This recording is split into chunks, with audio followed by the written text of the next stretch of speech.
ইসলাম ওই নাম কি আমাদের রাজ্যের ওই কি বলে দাজ্জালটা যার নাম হচ্ছে না অর্জুন সিং কি সিং অর্জুন সিং কি বললো যে ইসলাম ধর্মে রেপ করাটা ধর্ষণ করাটা ভালো কাজ, মূর্তি পূজা আরো খারাপ কাজ। আল্লাহ নাকি বলেছে, অর্জুন সিং বলছে ডাইরেক্ট। শুনেছেন চাচাজি? শোনেন, যারা শুনেছেন জানেন না তো। হ্যাঁ, অর্জুন সিং বলছে ইসলাম ধর্মে এই তো কি বলে এই তো হ্যাঁ মুসলমানের স্কলারের বক্তব্য শুনছিলাম, ইসলাম ধর্মে রেপ করাটা কোনো খারাপ কাজ নয়, ইসলাম ধর্মে মূর্তি পূজাটা খারাপ।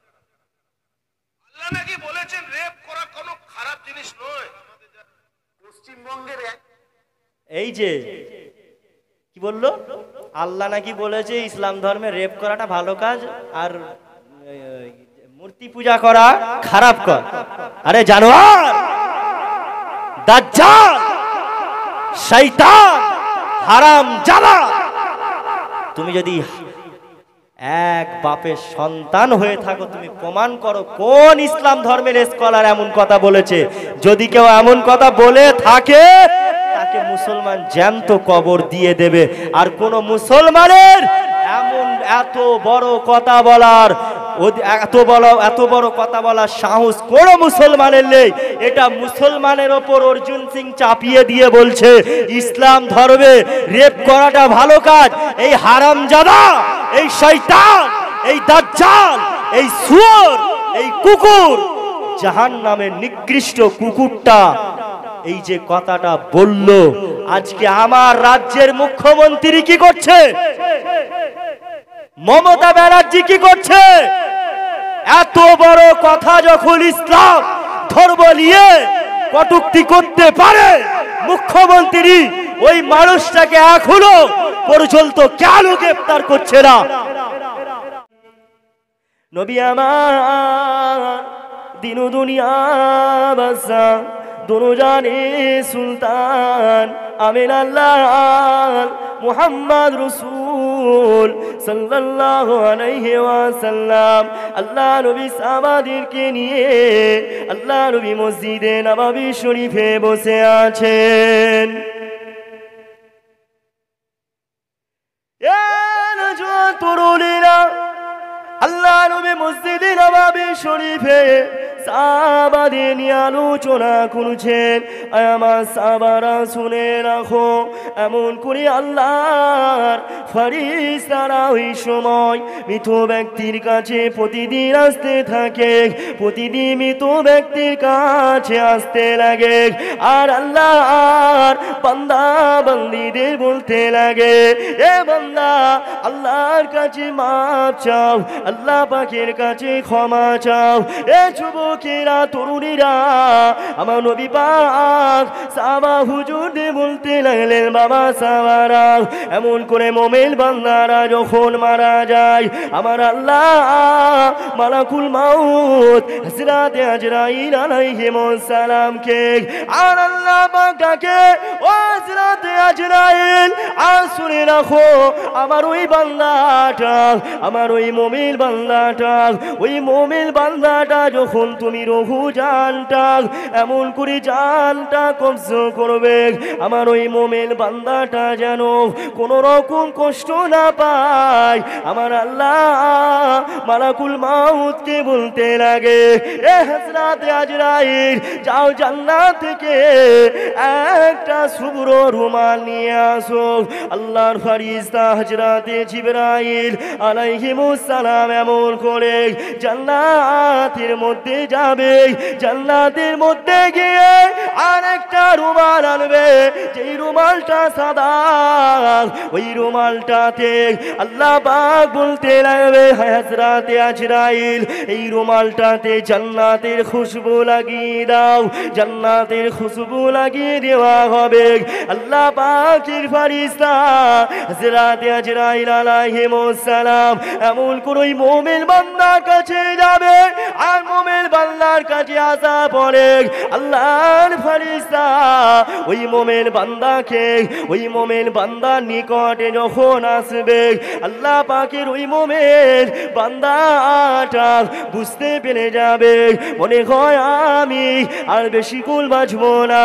এ যুবকেরা তরুণীরা এমন করে যারা মোমেন বান্দা হবে হযরত আজরাইল আলাইহিস সালাম ওই রুমালটা নিয়ে আল্লাহর ওই বান্দার নিকটে ওই বান্দার নাকের কাছে ধরবে। ওই নাকের কাছে ধরার সাথে সাথে ওই বান্দাটা এমন করে জান্নাতের ওই খুশবুদার রুমাল ওই খুশবুদার রুমালের খুশবুটা শুকে শুকে ওই বান্দাটা আপনার একটা বাচ্চা ছেলে যেমন মায়ের কোলে দুধ খেয়ে মায়ের কোলে আমল করে ঘুম পড়ে যায় অমল করে ওই মোমেন বান্দাটা আল্লাহর ওই মাহবুব বান্দাটা আস্তে আস্তে ঘুমিয়ে যাবে। আর হযরত আজরাইল আলাইহিস সালাম এমন করে ওই মৃত ব্যক্তির রূহটা জানটা এমন ভাবে কবজ করবে যে ওই মোমেন বান্দাটা একটুখানি কো বুঝতে পারবে না। জোরে বলবে না সুবহানাল্লাহ।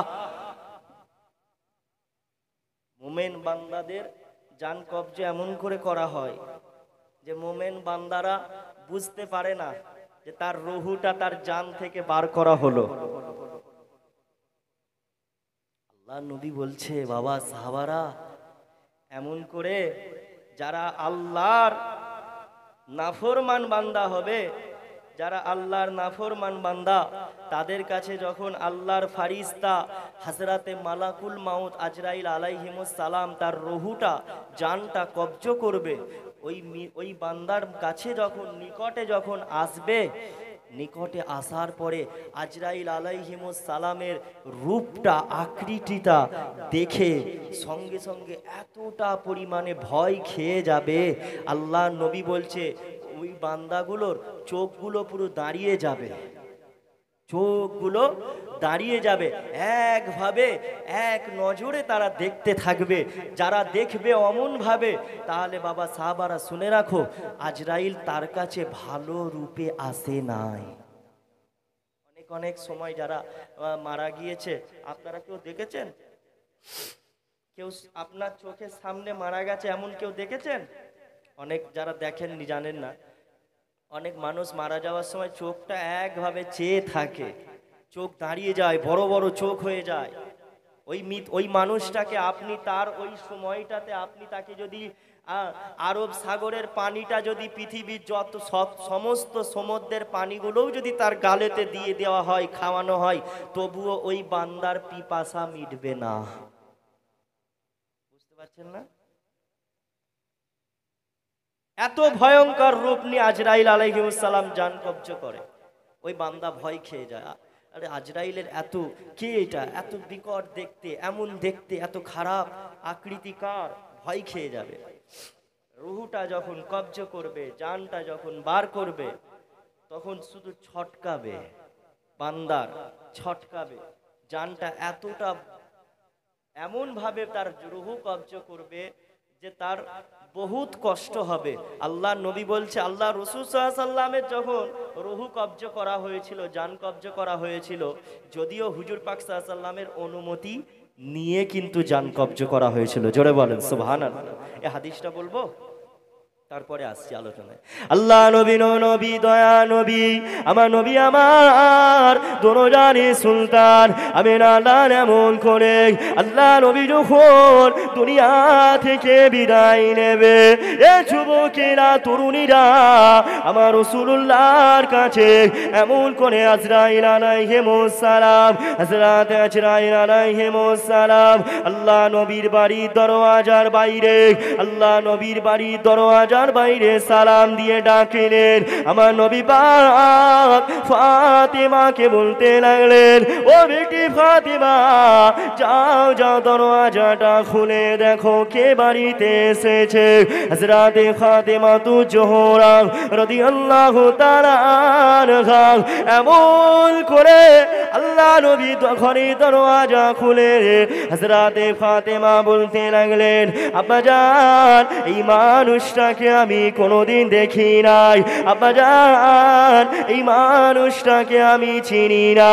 আল্লাহ নবী নবী দয়া নবী নবী আমার এমন করে বলতে লাগলেন, ও বেটি ফাতিমা, উনাকে ভেতরে আসতে দাও, উনি আর অন্য কেউ নয়, উনি হলেন মালাকুল মউত হযরতে আজরাইল আলাইহিস সালাম। হযরতে আজরাইল আলাইহিস সালাম আল্লাহ নবীর বাড়ির ভেতরে প্রবেশ করলেন। আমার রাসূলুল্লাহ আর বাড়ির ভেতরে প্রবেশ করে সালাম দিলেন। আল্লাহ নবীকে বলতে লাগলেন, ইয়া রাসূলুল্লাহ, ইয়া হাবিবাল্লাহ, হুজুর, আল্লাহ আমাকে আপনার কাছে পাঠিয়েছে। হুজুর, আপনার জানটা, হুজুর, আপনার রূহটা কবজ করার জন্য আমার আল্লাহ আপনার কাছে পাঠিয়েছে। দুনিয়া মানুষের কোন মানুষের কাছে আমি ইজাজত নিয়ে যাই না, আমি আপনার ইজাজত নিয়ে জানটা কবজ করি না। ইয়া রাসূলুল্লাহ, হাবিবাল্লাহ, হুজুর, আপনি যদি আমাকে হুকুম করেন তাহলে আমি আপনার জানটা কবজ করব। আমার রাসূলুল্লাহ হযরতে আজরাইল আলাইহিস সালামকে হুকুম দিলেন। হযরতে আজরাইল আলাইহিস সালাম এমন করে আমার রাসূলুল্লাহর হাত আপনার বুকেতে যখন হযরতে আজরাইল আলাইহিস সালাম হাতটা রাখলেন, আমার নবী পাক বলতে লাগলে, আজরাইল, তুমি আমার বুক থেকে হাতটা সরাও, কেননা আমি নবী পাক আমার মনে হলো আমার বুকেতে যেন উহুদ পাহাড়টা চাপিয়ে দেওয়া হয়েছে। আজরাইল, আমার উম্মতদের কেমন জানটা কবজ করা হবে আমি একবার দেখবো, আমার জানটা কবজ করো দেখি। উহুদ পাহাড়টা চাপিয়ে দেওয়া হয়েছে। আল্লাহ নবী বলছে, আবার যখন রুহুটা কবজ করতে যাচ্ছে, আল্লাহ নবী বলছে, আজরাইল থামো। আল্লাহ নবী বলছে, জান কবজ, রুহু কবজের কষ্ট এত যেন মনে হলো আমি মুস্তাফার আপনার একটা জীবন্ত ছাগলের গা থেকে যেমন চামড়া খুলে নিলে যেমন কষ্ট হয়, সেই রকম যেন মনে হলো আমার শরীরের চামড়া যেন খুলে নেওয়া হচ্ছে। আমার যদি এত কষ্ট হয় তাহলে আমার গুনাহগার উম্মতিদের কত কষ্ট হবে। আল্লাহ নবীকে আমার আল্লাহ সান্ত্বনা দেওয়ার জন্য আমার নবী পাক কাঁদছেন যে আমার উম্মতদের এত কষ্ট হবে। আল্লাহ পাক আমার নবী পাককে বলছেন, হাবিব, আপনি চিন্তা করবেন না, আপনি কাঁদবেন না। হাবিব, আপনার যারা মুমিন উম্মতি হবে, আপনার যারা আশিক হবে, যারা আশিকে রাসূল হবে, আমি আল্লাহর নৈকট্য প্রাপ্ত বান্দা যারা হবে তাদের রুহুটা, জানটা এমন ভাবে কবজ করা হবে যেন তারা তাদের মায়ের দুধ পান করতে করতে যেমন ঘুমিয়ে পড়ে, ওই রকম ভাবে তাদের জানটা, রুহুটা কবজ করা হবে। জোরে বলে সুবহানাল্লাহ। তাহলে আপনি আমিও মারা যাব, সবাই কি মরবো না? ভয় লাগছে মরার কথা বলছি বলে?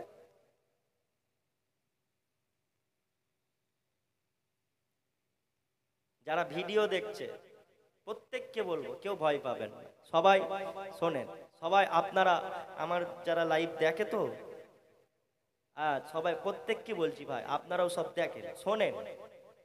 গভীর রাতে অনেক ছেলে আছে, অনেক মানুষ আছে গান বাজনায় লিপ্ত আছে, আবার অনেক মানুষ আছে এখনো যারা এই গভীর রাত 1টা 10 বাজে এখনো ওয়াজ নসিহত শুনছে। বুঝতে পারছেন না? এখনো অনেক ভালো মানুষ আছে যারা ওয়াজ শুনছে। সবাই মরবো, সবাই মারা যাবে, সবাই আমরা মরে যাব, সবাইয়ের কাছে আজরাইল আসবে, এসে রুহুটা, জানটা কবজ করবে। তো আল্লাহ হাবিব সাল্লাল্লাহু আলাইহি ওয়াসাল্লাম বলছেন, নাফরমান বান্দা যারা হবে তাদের কাছে আল্লাহর ফেরেশতারা আসবে, আজরাইল এসে ওই রকম ভাবে তাদের জানটা কবজ করবে। এত কষ্ট হবে যে সেই কষ্টর কথা সেটা ধারণার বাইরে, অতিরিক্ত যাকে বলা হয় কষ্ট। মৃত্যুর যন্ত্রণা যদি আমরা মুসলমান একবার হলো অনুভব করতাম, তাহলে আমরা আর কোনোদিন আল্লাহর নাফরমানি করতে পারতাম না। বুঝতে পারছেন না? এই জন্য হায়াত মৌত, কে কখন মরবো, কে কখন কতদিন বাঁচবো কেউ জানি না। কেউ জানি? কেউ জানি না। আলফাজ কতক্ষণ বাঁচবে গ্যারান্টি নেই, আপনারা কতক্ষণ বাঁচবেন গ্যারান্টি নেই। এবছর যারা মাহফিলে আছেন, সামনে বছরের মাহফিলে হয়তো নাও থাকতে পারে। এখানের মধ্যেও, এই জায়গার মধ্যেও আল্লাহ সকলের হায়াত নসিব করুক, দারাজ করুন, সকলের হায়াত কিসমত বাড়িয়ে দিক। বলুন আল্লাহুম্মা আমিন। সকলের নেক হায়াত দান করেন, বলেন আল্লাহুম্মা আমিন। এমনও মাহফিলে লোক থাকবে যারা পরের বছর আর মাহফিলে থাকবে না। গত বছরে এই মাহফিল যদি হয়ে থাকে, আবার কেউ ছিল এবছরে নেই। আপনাদের এলাকায় বড় জলসা হবে, সেই জলসায় আগের বছরে ছিল, কিন্তু এবছরে সে লোকটা নেই। হতে পারে এটা আপনার শেষ জীবনের জলসা, হতে পারে এই জলসাটাই আপনার শেষ জলসা। এই জলসার পরে আপনার আর শোনা হবে না। বুঝতে পারছেন না? এই ভয়টা আনতে হবে। এই ভয়টা যদি খৌফে লাহি অন্তরের মধ্যে আনি, প্রত্যেকটা মানুষের অটোমেটিক জীবন পরিবর্তন হয়ে যাবে। কোনো মানুষ আর নামাজ ছাড়বে না, কোনো মানুষ আল্লাহকে ভুলে আর আল্লাহর নাফরমান করা ছাড়বে না। তাহলে আমাদেরকে কি হতে হবে? মুমিন হতে হবে। কি হতে হবে? সবাই বলেন পিছন দিক থেকে, মুমিন বান্দা হতে হবে। মুমিন কারা? আল্লাহ পাক বলছেন, আমার আল্লাহ পাক জানিয়ে দিলেন, কদ আফলাহাল মুমিনুন, নিশ্চয়ই মুমিনরা সফল কাম হয়েছে। শোনেন সূরা মুমিনুন, আল্লাহ সূরা মুমিনুনে বলছে, সূরা মুমিনুনে আল্লাহ পাক বলছেন, কদ আফলাহাল মুমিনুন, নিশ্চয়ই তারা মুমিনরা সফল কাম হয়েছে। দুনিয়া জমিনে যার টাকা আছে, গাড়ি আছে, বাড়ি আছে, আর ওই মানুষটা সফল কাম ব্যক্তি নয়। এমন করে যার ক্ষমতা আছে, ওই মানুষটা সফল কাম ব্যক্তি নয়। কারা সফল কাম ব্যক্তি? যারা আল্লাহর জাহান্নাম থেকে মুক্তি পেয়েছে, তারাই হলো সফল কাম ব্যক্তি। আমার আল্লাহ তারপরে 2 নম্বর আয়াতে আবার বলছেন, আল্লাযীনা হুম ফি সলাতিহিম খাশিউন, যারা তাদের নামাজের মাঝে বিনয়ের সাথে নামাজটা আদায় করে, নম্রভাবে, ভদ্রভাবে, শ্রদ্ধার সাথে, বিনয়ের সাথে আল্লাহর নামাজটা আদায় করে, তারা হলো মুমিন। বিনয়ের সাথে নামাজ, নম্রভাবে নামাজ। শুধু আল্লাহ বলেন যারা নামাজ পড়ে তারাই মুমিন, এটা আল্লাহ বলেন। আল্লাহ বলেছে যারা নম্রভাবে, ভদ্রভাবে, বিনয়ের সাথে, সুন্দরভাবে, ইখলাসের সাথে যারা নামাজ পড়বে, তারা হলো মুমিন।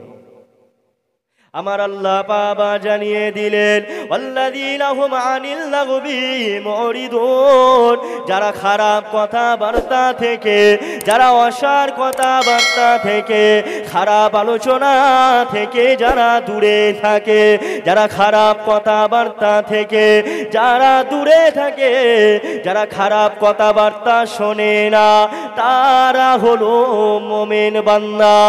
এ যুবকেরা, তরুণীরা, আজকে আপনাকে আমাকে সমাজের মধ্যে দেখা যায় আমরা খারাপ কথাটা বেশি পছন্দ করি, আর ভালো কথার পিছনে ভালো কথা বললে পারে আমরা সেটা শুনতে চাই না। খারাপ কথার দিকে বেশি বেশি আমরা ধ্যান দিই। আলেম ওলামারা বলে মৃত্যুর কথা স্মরণ করো, আলেম ওলামারা আওয়াজ করে, এমন করে এমনও বান্দা আছে যারা আওয়াজ শুনে 30 বছর 50 বছর আওয়াজ শুনেছে, তারপরেও কবরস্থানের পাশ দিয়ে গেলে পরে ফোনের মধ্যে গান চালিয়ে যায়, কবরস্থানের পাশে বসে খারাপ কথা বলে, কবরস্থানের পাশে বসে ফিল্ম দেখতে, বই দেখতেছি। ওরে যদি কবরবাসীর যে হালাতটা আছে, আমরা যদি কবরবাসীকে দেখতে পেতাম যে কবরে মানুষ কি হালাতে আছে, তাহলে আমরা ওই কবরস্থানের পাশে গিয়ে আমরা হই হই করতাম না। আল্লাহর হাবিব সাল্লাল্লাহু আলাইহি সাল্লাম বলেছে ওই জন্য যে তোমরা বেশি বেশি করে কবর জিয়ারত করো, কবরের কাছে যাও, বাপ মার কবর জিয়ারত করো, দাদু দাদা নানা নানি আত্মীয় স্বজন মাই মুরব্বী স্বামী স্ত্রী সকলের কবরটা জিয়ারত করো, কবরস্থানে যাও। কবরস্থানে গেলে তোমার মৃত্যুর কথা, তোমার নিজের কবরের কথা খেয়াল আসবে যে তুমিও একদিন এই রকম অন্ধকার কবরেতে মাটির নিচে কোনো এই ঠান্ডাকালে কম্বল থাকবে না, বালিশ থাকবে না, কিচ্ছু থাকবে না, একটা কাফন পরে, 3টে কাফন পরে আপনাকে 3.5 হাত কবরেতে শুয়ে থাকতে হবে। নিজের কবরের কথা এটা আপনার চিন্তা হবে। বুঝতে পারছেন না?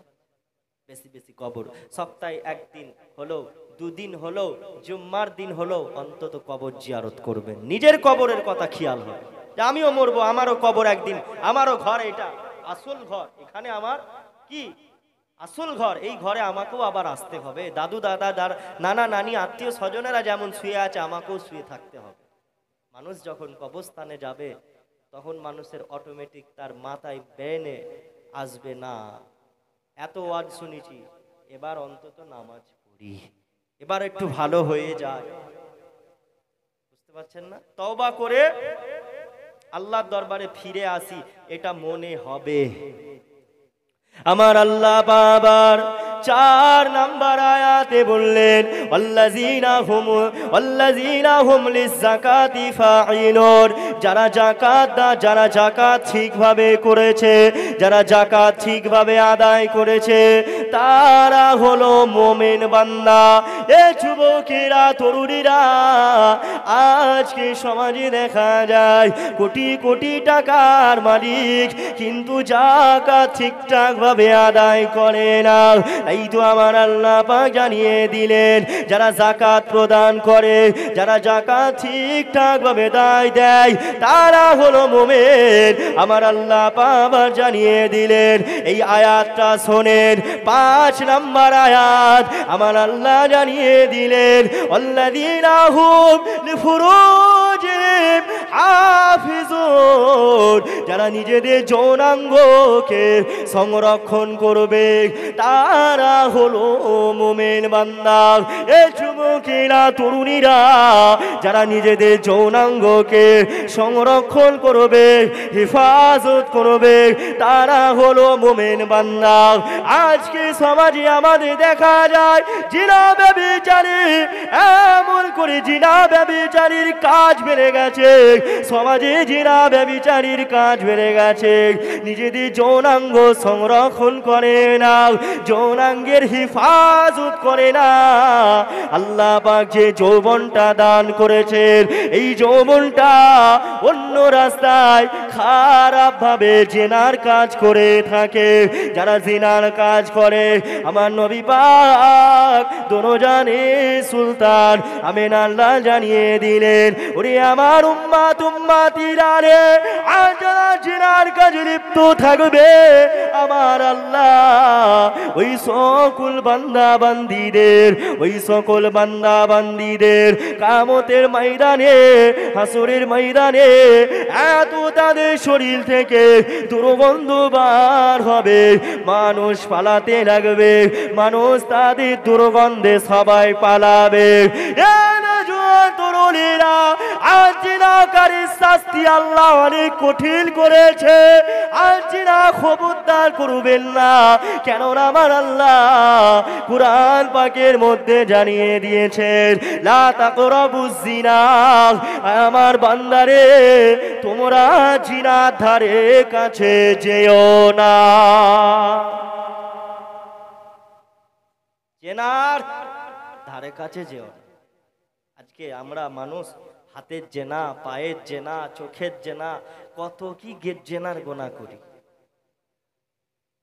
এখন আপনারা ওয়াজ শুনছেন, ওদিকে কেউ চলে গেলে, কেউ খারাপ খারাপ খারাপ ভিডিও দেখছে, জেনার কাজ করছে, কেউ খারাপ কাজ করছে, ব্যভিচার করছে, জেনা করছে, কেউ আবার গভীর রজনীতে আল্লাহর কোরআন হাদিসের ওয়াজ শুনছে, ভালো কাজ করছে, কেউ জিকির করছে, কেউ তাসবিহ পড়ছে, কেউ নামাজ পড়ছে, কেউ তাহাজ্জুদ পড়ছে, আবার কোনো বান্দা জেনার কাজে লিপ্ত আছে। আমার নবী বলছে, সাহাবারা খবরদার জেনার ধারে কাছে যেও না, জেনার গোনাহ কবিরা গোনাহ, জেনা করলে সংসার থেকে শান্তি সব কিছু উঠে যাবে, রুজি রোজগার হায়াত কমে যাবে, হায়াত হায়াত কি কমে যাবে, হায়াত কমে যাবে। জেনাটাকে আমাদের কি করতে হবে? কঠিন। বিয়েটাকে আমাদের সহজ করতে হবে।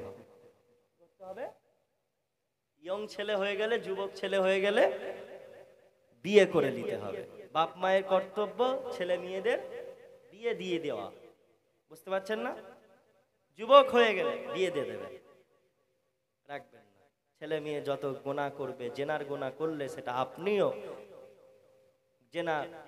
আপনিও গুনার ভাগীদার হবেন। আপনি ছেলেটাকে ঠিক বয়সে বিয়ে দেননি, আপনি ছেলেটাকে ঠিক শিক্ষা দেননি, বুঝতে পারছেন না? বাবেরা, নওজোয়ান তরুণেরা, এ নবী পাখি প্রেমিকিরা, আমার আল্লাহ পাক 6 নম্বর আয়াতে আবার জানিয়ে দিলেন, ইল্লা আলা আজওয়াজিহিম আও মা মালাকাত আইমানুহুম ফাইন্নাহুম গায়রু মালুমিন। নিজেদের স্ত্রী মালিকানাভুক্ত দাসী ব্যতীত এই সমস্ত এরা আপনার এদের ছাড়া আপনার অন্য মহিলাদের সাথে জেনা করা হলো কবিরা গুনাহ। নিজের স্ত্রী ও দাসীর সাথে, এই পয়েন্টটাই, এই আয়াতটা একটা আমি হিন্দুদের ধর্মগুরুর মুখে শুনছিলাম, যে সে বলছে, সেই ধর্ম আমার কাছে ভিডিও আছে, কি খুঁজতে হবে, সে বলছে এই আয়াতটাই, যে ইসলাম ধর্মে আল্লাহ হুকুম করেছে তোমরা স্ত্রীদের সাথে মেলামেশা করতে পারবে, আর 2 নাম্বার দাসীর সাথে। দাসী কারা? যারা আপনার গোলাম, যারা আপনার গোলাম। যে ইসলামে দাসীদের সাথেও মেলামেশা করা জায়েজ আছে। এই আয়াতটাকে তুলে দিয়ে বলছে ইসলাম ধর্ম কত নিকৃষ্ট ধর্ম, ইসলাম ধর্ম নারীদের সম্মান মর্যাদা দেয় না। একজন হিন্দুদের ধর্মগুরু বলছিল এই কথাটা। অথচ আল্লাহ পাক তখনকার সময়ে যখন যুদ্ধ হতো, এই আয়াতটা কেন নাজিল হয়েছিল শোনেন। যখন যুদ্ধ হতো,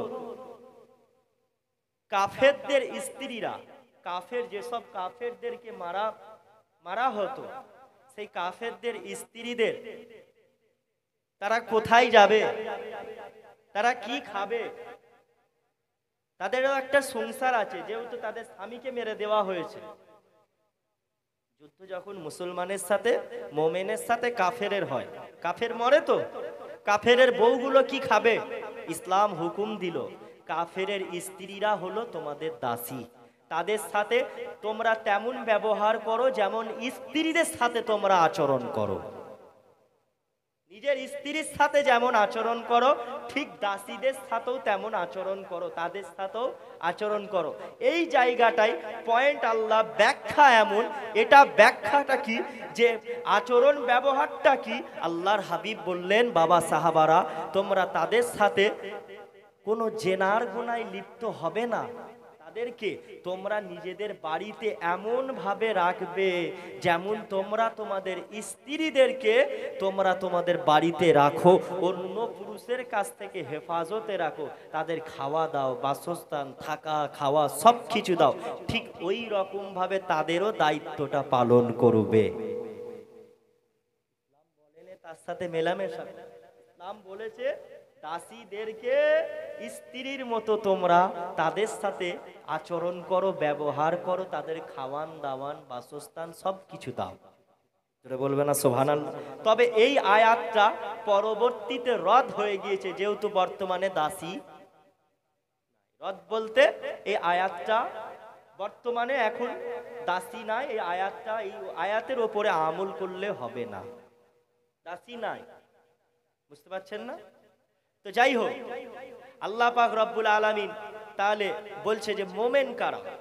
আমি এই সূরাটায় যে মোমেন বান্দা কারা এই আলোচনা করছি। আসেন, আমার আল্লাহ বাবা জানিয়ে দিলেন, ওরে আমার বান্দা বান্দিরা রে, তোমরা মোমেন বান্দা হয়ে দুনিয়া থেকে বিদায় নাও, মোমেন বান্দা না হয়ে বিদায় নিও না। তাই তো আমার নবী পাক দোনোজানে সুলতান আমেন আল্লাহ বলেছেন, আয় আমার উম্মাত উম্মাতিরা, আয় আমার উম্মাত উম্মাতিরা, তোমরা সৎ মানুষের, নেক মানুষের সাথে থাকো, নেক মানুষের সাথে উঠা বসা করো, ভালো মানুষের সাথে তোমরা চলাফেরা করো, খারাপ মানুষের সাথে বন্ধুত্ব করো না। সৎ মানুষের সাথে বন্ধুত্ব করো, যারা তোমাকে আল্লাহকে চিনাবে আর তোমাকে নবীর কাছে পৌঁছাবে, যারা তোমাকে আল্লাহর ভয় দেখাবে, খৌফে ইলাহি তোমার অন্তরে ঢুকাবে, তাদের সাথে বন্ধুত্ব করো।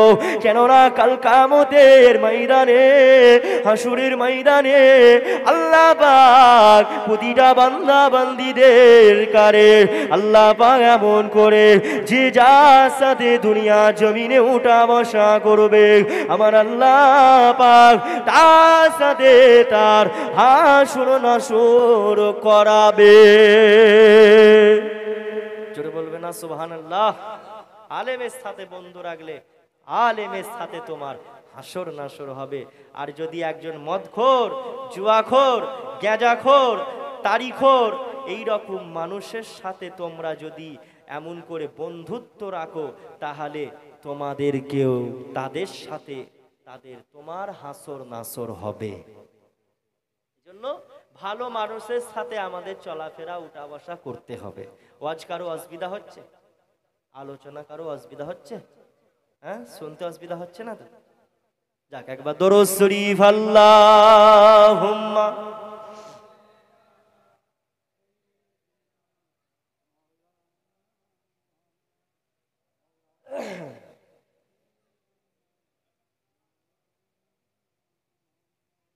আমার প্যারা মুস্তাফা নবী সাল্লাল্লাহু আলা, আমার প্যারা মুস্তাফা নবী সাল্লাল্লাহু আলা, শাফায়াতের কান্ডারি, শাফায়াতের কান্ডারি আমার মদিনাওয়ালা, আমার প্যারা মুস্তাফা নবী সাল্লাল্লাহু আলা, আমার প্যারা মুস্তাফা নবী সাল্লাল্লাহু আলা, খোদারি খাস নূরের তৈয়ারি জিলি, গায়েবের বালি যার মুখে শুনি, খোদারি খাস নূরের তৈয়ারি জিলি, গায়েবের বালি যার মুখে শুনি, दूसरा कोनो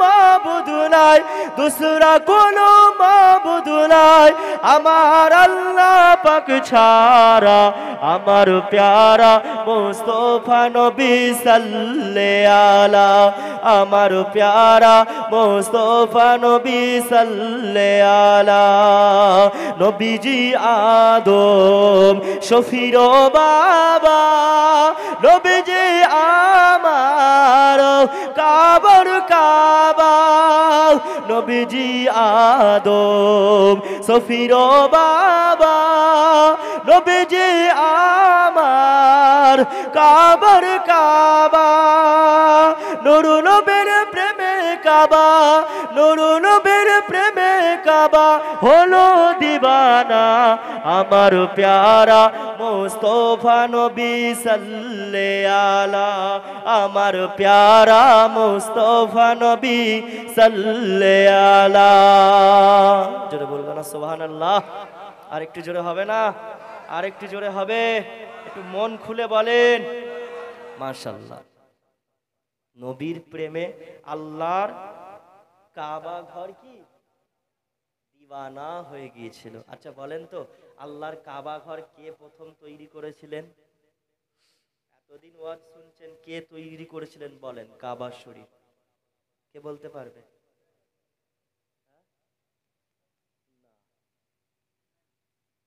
কি নবী? ইব্রাহিম নবী? জি না, না, কাবা শরীফ সর্বপ্রথম তৈরি করেছিলেন হযরতে আদম সফিউল্লাহ আলাইহিস সালাম। জোরে বলে। নূহ নবীর জামানায় আবারও পুনর্বার ওই কাবা শরীফ নির্মাণ করা হয়েছিল। নূহ নবীর পরে ওই কাবা শরীফ ধ্বংস হয়ে গিয়েছিল, প্লাবন হয়েছিল, ধ্বংস হয়ে গিয়েছিল। সেই ধ্বংসের পরে পরবর্তীতে যখন নাসাল থেকে এমন করে ইব্রাহিম আলাইহিস সালাম আসলেন, ইব্রাহিম নবী তিনি শয়নে স্বপ্নে দেখলেন এই জায়গাতে বহু পূর্বে আল্লাহর একটা ঘর ছিল, কাবা শরীফ ছিল, যে কাবাটা হযরতে আদম সফিউল্লাহ নির্মাণ করেছিলেন, তৈরি করেছিলেন। আল্লাহর কাবা ঘরটা ইব্রাহিম আলাইহিস সালাম আবার নতুন করে ওই কাবা শরীফটাকে তুলেছিলেন। জোরে বলেন সুবহানাল্লাহ। আবার ওই কাবা শরীফটাকে ধ্বংস করার জন্য, আবার কাবা শরীফ ধ্বংস করার জন্য কাফের বেদিনরা অনেক কি করেছিল? চক্রান্ত করেছিল।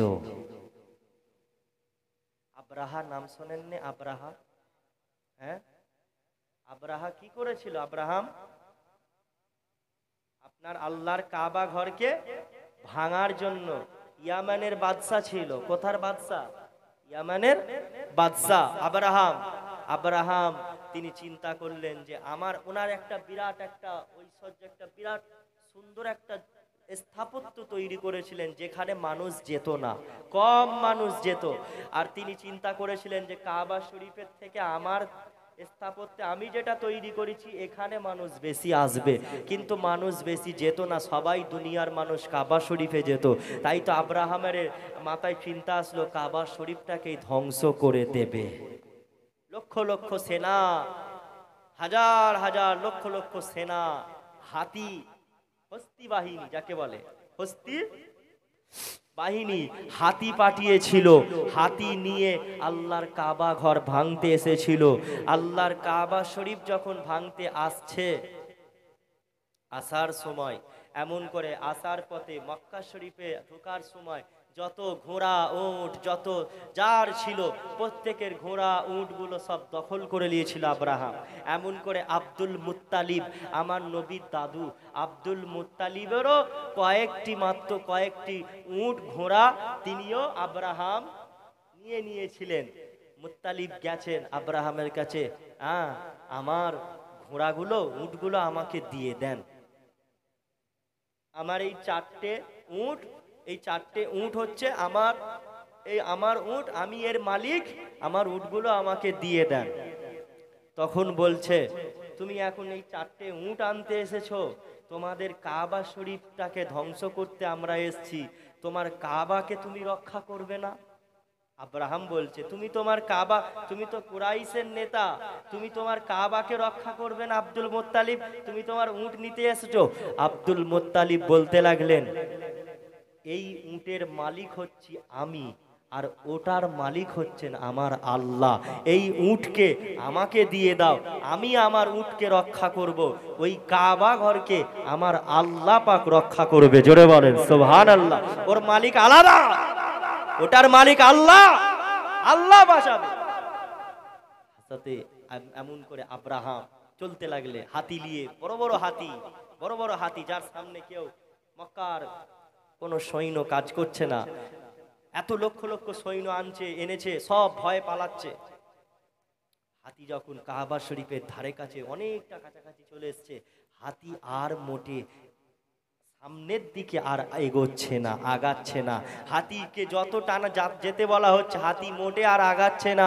আল্লাহ পাক হুকুম করলেন, আব্দুল মুত্তালিব আল্লাহর কাবা ঘরের বাইরেতে দোয়া করতে লাগলেন, আল্লাহ আপনি এই কাবার মালিক, আল্লাহ এই কাবা শরীফকে আপনি হেফাজত করুন।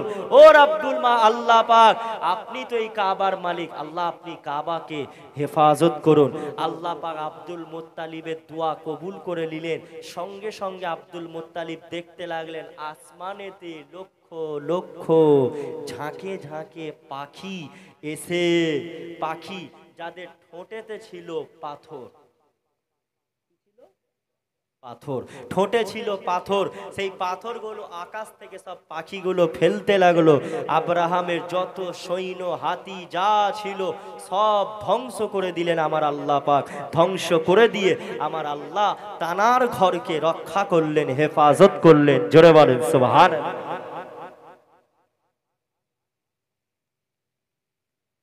তখন কিন্তু কাবা শরীফ কেবলা ছিল না, কাবা কেবলা ছিল না, তখন কেবলা ছিল মসজিদুল আকসা। কোনটা? ইসলামের কেবলা কি ছিল? মসজিদে আকসা। যে আকসাকে নিয়ে দীর্ঘদিন ধরে এত ঝামেলা, এত ঝামেলা, এত কিছু হচ্ছে। শাহজাহান ভালো আছেন?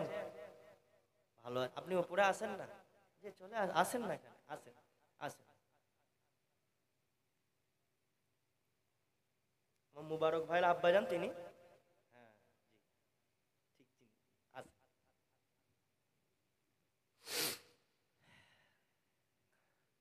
আল্লাহর কাবা শরীফকে হেফাজত করলেন, আর সেই কেবলাকে কাবা শরীফ আস্তে আস্তে আবার দিয়াল ফেটে গিয়েছিল, আবার কাবা শরীফ তৈরি হয়েছিল। এরকম ভাবে বহুবার কাবা শরীফ নির্মাণ করা হয়েছে, প্রাচীর। কাবা শরীফটাকে আমার আল্লাহ পাক মুস্তাফা হাবিবুল্লাহ আসার পরে কাবা শরীফকে আল্লাহ বললেন, হুকুম করে দিলেন, হায় আমার হাবিব, আমি আল্লাহ আজ থেকে কাবা শরীফটাকে তোমার জন্য কেবলা বানিয়ে দিলাম। আপনি আজ থেকে আর মসজিদে আকসার দিকে মুখ করে নামাজ পড়বেন না। আজ থেকে ইসলামের কেবলা হলো কাবা শরীফ। জোরে বলেন সুবহানাল্লাহ। সেই কেবলার দিকে, কাবার দিকে গোটা বিশ্বের মানুষ মুখ ফিরে আমরা নামাজ আদায় করি। তো যাই হোক, যে কথা বলছিলাম, আপনাকে আমাকে আল্লাহ পাক পাঠিয়েছে 50,000 বছর আগে, সৃষ্টি করার 50,000 বছর আগে সব কিছু নির্ধারণ করে দিয়েছে, কে কি করবে না করবে সব নির্ধারণ করে দিয়েছে। এখন আসেন, নিজেদের জীবনটাকে আমাদের পরিবর্তন করতে হবে। শুধু ওয়াজ নসিহাত শুনলে হবে না, নিজের লাইফটাকে পরিবর্তন করতে হবে। নিজের গুনার কথা চিন্তা করে তওবা তিল্লা করে আল্লাহর কাছে ক্ষমা চাইতে হবে। আমার আল্লাহ পাক হচ্ছে গফুরুর রহিম, আল্লাহ প্রত্যেকটা বান্দাকে আল্লাহ মাফ করে দেবে। জোরে বলেন সুবহানাল্লাহ। তওবার দরজা খোলা আছে, আলফাজ এখনই মারা গেলে তওবার দরজা বন্ধ হয়ে যাবে, বুঝতে পারছেন না? আপনি আমি মারা গেলে তওবার দরওয়াজা এক্ষুনি বন্ধ হয়ে যাবে, কেউ আর তওবা করতে পারবো না। তখন আফসোস হবে, তখন কি আফসোস হবে, কেন নামাজ ছাড়লাম, কেন রোজা ছাড়লাম। আমার রাসূলুল্লাহ দোনোজানে সুলতান আমিনাল্লাহ মুহাম্মদ রাসূল সাল্লাল্লাহু আলাইহি ওয়াসাল্লাম আমার নবী পায় আমল করে সাহাবা হুজুরদের বলতে লাগলেন, আমার সাহাবারা তোমরা বেশি বেশি করে আর নিজের মৃত্যুর কথা খেয়াল করো, নিজের মৃত্যুর কথা স্মরণ করো, আর আল্লাহর কাছে তওবা করো। আমিও মারা যাব, আপনিও মারা যাবেন। এমন করে মানুষ যখন মারা যায়, মানুষের যখন মৃত্যুটা হয়ে যায়, আর মানুষের মৃত্যু হয়ে গেলে সব আমলের দরওয়াজা সব কিছুই বন্ধ হয়ে যায়। মানুষ আর ভালো কাজ করতে পারে না, মানুষ আর নামাজ পড়তে পারে না, মানুষ আর রোজা রাখতে পারবে না, সব আমলের দরওয়াজা বন্ধ হয়ে যাবে। আমার রাসূলুল্লাহ সাহাবা হুজুরদের বললেন, আমার সাহাবারা তবে তিনটে আমল খোলা থাকবে, তিনটে আমল খোলা থাকবে। ইজা মাতাল ইনসান, মানুষ যখন মৃত্যুবরণ করে, ইন কথাও আনহ আমালহ, সমস্ত আমলের দরওয়াজা বন্ধ হয়ে যায়, ইল্লা মিন সালাসাতি আশিয়াইন, তবে বাবা সাবারা তিনটে আমল খোলা থাকে। আর ওই তিনটে আমল কি? আমার নবী পাক বললেন, এক নাম্বার আমল হলো ইল্লা মিন সালাসাতি আশিয়াইন, সাদাকাতিন জারিয়া, প্রবাহিত দান, প্রবাহিত দান, সাদকায়ে জারিয়া, বাপ মায়ের নামে, এমন করে পিতা মাতার নামে, এমন করে আত্মীয় স্বজনের নামে, দাদু দাদি নানা নানির নামে, এমন করে আপনি আমি যদি দান খয়রাত করি, সাদকা করি, ওই দানটা আল্লাহ পাক ফেলে দেয় না। ওই দানটা, ওই দানের যে সওয়াবটা পাওয়া যায়, আর ওই সওয়াবটা ওই মৃত ব্যক্তির আমলনামায় আল্লাহ পাক লিখে দেন।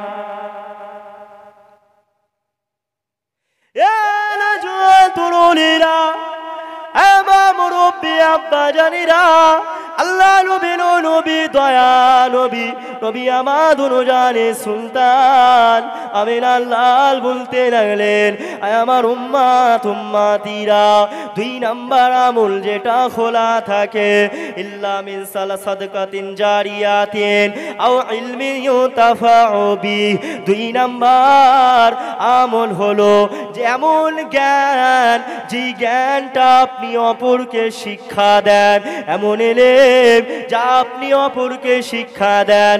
আপনি যদি কাউকে কোরআন শরীফ পড়া শিক্ষা দেন, আপনি যদি কাউকে কোরআন পড়া শিখান, আপনি যদি আমল করে কাউকে নামাজ পড়া শিখান, কাউকে ইসলামের হুকুম আহকাম গুলো, বিধিবিধান গুলো শিখান, আর ওই মানুষটা যতদিন কোরআন তেলাওয়াত করবে, ওই মানুষটা যতদিন নামাজ পড়বে, ওই মানুষটা আপনার ইলমের দ্বারাই ভালো শিক্ষাটা যতদিন সেই আমলটা সে করবে, আপনিও কবরে শুয়ে শুয়ে তার সওয়াবটা পেতে থাকবে।